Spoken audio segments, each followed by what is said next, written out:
everybody, welcome back to my channel. My name is Aisa. I am a physical therapist and holistic fitness coach. Today, we're going to be talking about how to get your body back post-pregnancy. So one of the most important things is work on your body during your pregnancy as well. So this is also going to help you feel better during your pregnancy. It's going to help you with your delivery, but it's also going to help you afterwards. So what I mean by this is really make sure you're focusing on your nutrition, not just giving into the cravings all the time. It's okay to give into the cravings, but you also want to make sure that you're giving your body nourishment. So you're giving your nourishment to your body, but you're also giving your nourishment to your baby, and you're also helping to develop your baby's taste buds while it's in the womb. So things like making sure you're getting in fruits, vegetables, getting a good source of protein, staying adequately hydrated. Those are going to be things that are really important throughout your pregnancy. Now it's hard with like morning sickness and things like that, and sometimes your energy levels are low, but try to do as best as you can because this is going to help your outcome as well. As for working out, it's really good to work out during your pregnancy as well. Again, it's going to help you feel good throughout the duration of your pregnancy. It's going to help your baby, and it's also going to help your delivery, but it's also going to help you feel better and returning to feeling like yourself postpartum as well. So what I mean by that is, yes, it's going to be good to strength train, do some type of cardio, but it's also going to be really good to do some type of mobility work as well. So during pregnancy, a lot of us develop this pregnancy posture, as you may say. So what this may look like is our feet kind of turn outward. They kind of go a little bit wider just to accommodate our belly. Some of us get a flatter lower back and a little bit more extension through that middle portion of our back. And a lot of us may look like we have like a sway back position, and you may even see it a little bit more from your shoulders. So that's just due to carrying that load in your belly, and just our balance is going to be thrown off a little bit, again, just due to that size of our belly. So we make our feet a little bit wider just to support our balance, and that can in turn reduce some of the mobility in our body. Doing some mobility work, functional exercises throughout the duration of your pregnancy will help you in getting some of those mobility gains and those core and strength gains afterwards. As for working out, you really want to make sure that you're having really good form during your pregnancy, making sure you're working those muscles that you're trying to work, not just compensating with some of those muscles that like to work. So the better that you go into your pregnancy, the better that you're coming outward. So this could also mean you could start exercising and doing more mobility, strength training, cardiovascular work before you get pregnant. Continue during your pregnancy. It'll make returning to this stuff afterwards a little bit better. So when you are working out, making sure you're breathing properly, engaging your core, making sure you're going through full range of motion as you're able to tolerate.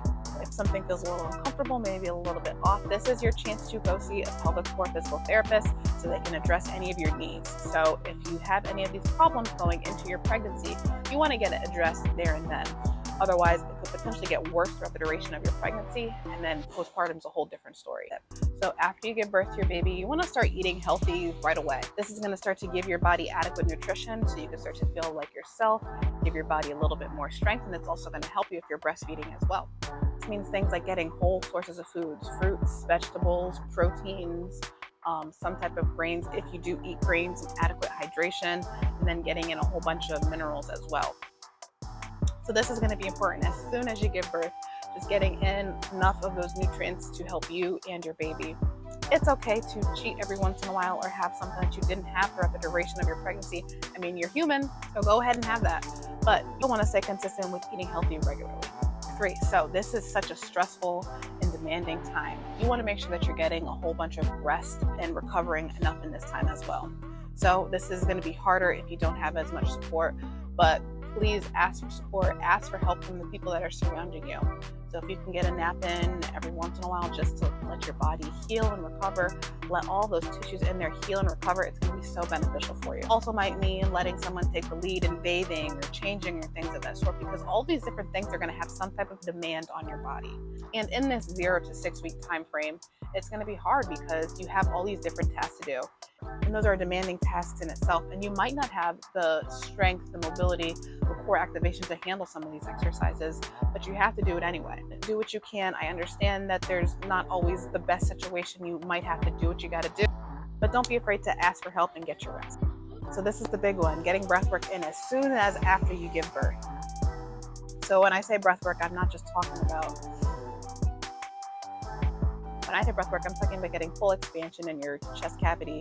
You're getting some expansion in your belly, but you're also getting that full exhalation to help activate those pelvic floor muscles and activate your deep core. So I'm going to make a follow-up video on that, so make sure you check that out.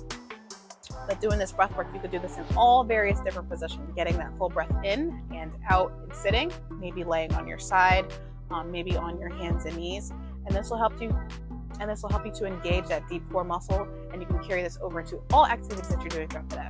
So this in itself will carry over into getting into exercise when we talk about that.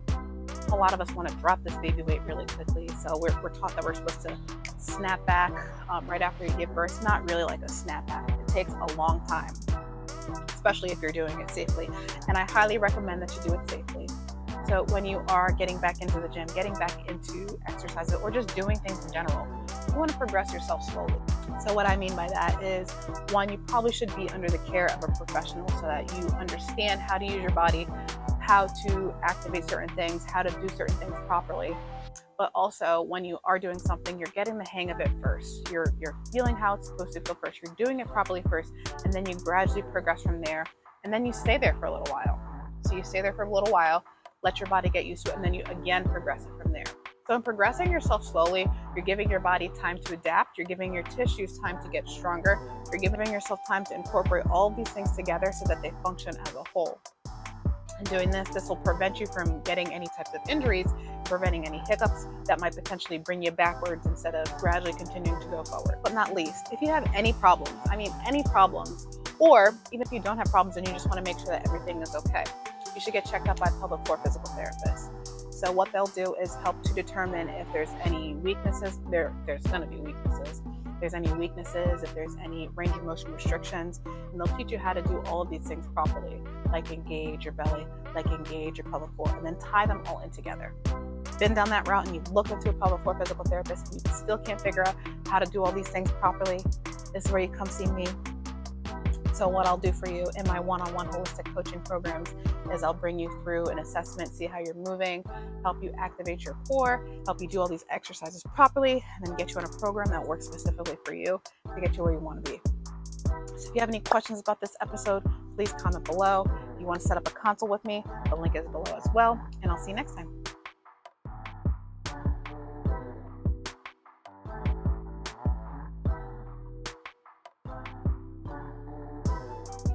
You're going to start off laying on your side, and you want to have your top knee a little less, and using those hamstrings, keeping your belly off, still maintaining those contacts about 3 feet apart. So it's going to be more or less depending on the person. So I want your foot and knee and hip relatively in alignment. Same thing with that back foot. So back foot, knee, hip. So relatively every